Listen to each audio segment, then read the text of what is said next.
Hello friends, today in this class we are going to discuss about how to calculate and find the answer of the following questions.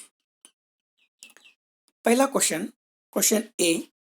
Gracie took a loan of rupees 4,000 to buy a net. Gracie ने net bye करने के लिए net खरीदने के लिए उसने 4,000 rupees का loan लिया. She paid back rupees 345 every month for 1 year. उसने एक साल तक मीन्स 1 ईयर तक उसने ओनली रुपीज 345 ऐसे करते करते 12 मंथ तक उसने पे किया. तो हाउ मच मनी डिड सी पे back to the bank.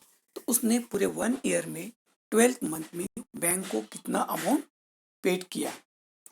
Answer देखिए अभी. आंसर फर्स्ट क्या हुआ, अमाउंट पे back in each month. Each month में उसने कितना अमाउंट पे किया. वो कितना अमाउंट है, it is rupees 345. Total number of month, कितने मंथ तक पे किया उसने, that is 1 year. 1 year means 12 month equal to 12. Now total amount paid back, complete 12 month का जो अमाउंट है वो अमाउंट कितना होगा, it will be 345 amount paid in each month into 12. 12 क्या है यहाँ पर, number of total month in 1 year. So 345 into 12 जब करते हैं तो हमें जो आंसर मिल रहा है वो आंसर है 4,140. So therefore she paid back rupees 4,440 in all to the bank. तो उसने बैंक को कुल मिला के कितना रुपीज पे किया है, she paid back rupees 4,140 in all to the bank. Now question number B. देखिए, Jhansi and her sister took loan of rupees 21,000 to buy a long boat.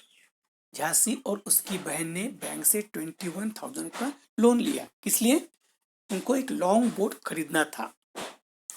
They paid back rupees 23,520 in 1 year.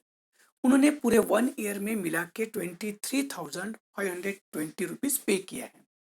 एक साथ नहीं पे किया है, थोड़ा थोड़ा 1 year में एवरी मंथ पे किया है. लेकिन जब टोटल हुआ उनका पेड अमाउंट का, that is 23,520.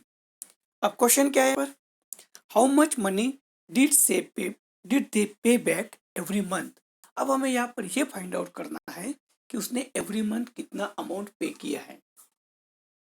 Question number A में क्या था, क्वेश्चन नंबर ए में ये था कि उसने एवरी मंथ कितना अमाउंट पे किया.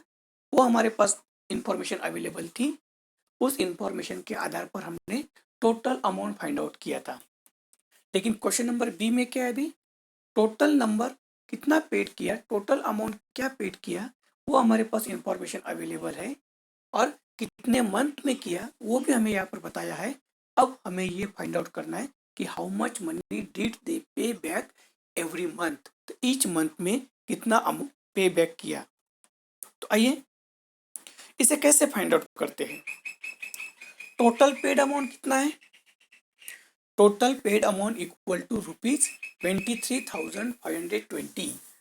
टोटल पेड अमाउंट कितना है यहाँ पर, 23,520.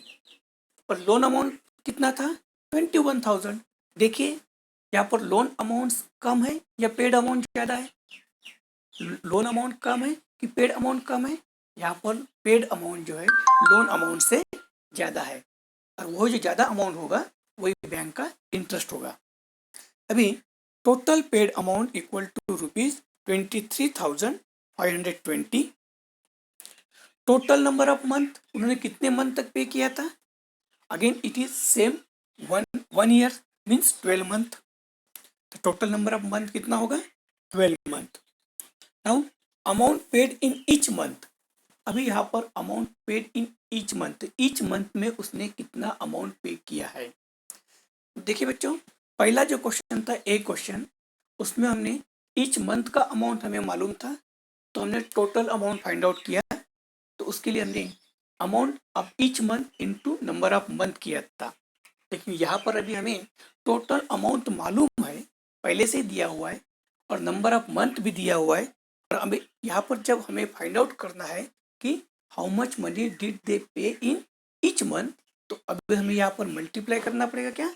नहीं, अब हमें यहाँ पर टोटल अमाउंट को नंबर ऑफ मंथ से डिवाइड करेंगे।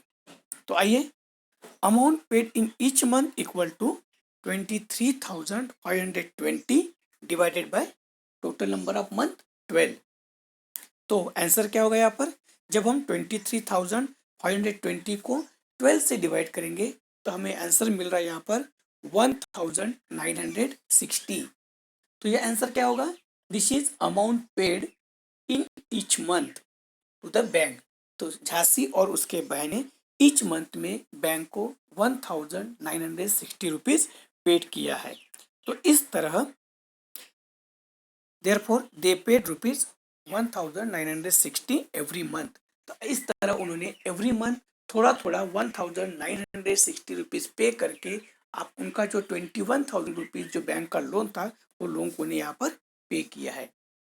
तो बच्चों, इस तरह के आज के दो क्वेश्चन से, एक क्वेश्चन में हमने टोटल अमाउंट फाइंड आउट किया है और दूसरे क्वेश्चन में हमने क्या किया है, तो टोटल अमाउंट हमारे पास पहले से पता था, क्वेश्चन में दिया हुआ था, उसके आधार पर हमने how much money paid in each month का हमने यहाँ पर कैलकुलेशन किया है। तो बच्चों, ये दोनों क्वेश्चंस अपने कॉपी में लिख लीजिए, उसे अच्छे से पढ़िए और खुद अपने कॉपी में उसे कैलकुलेशन करने की कोशिश कीजिए, मल्टीप्लिकेशन और डिवीजन का। Okay, thank you.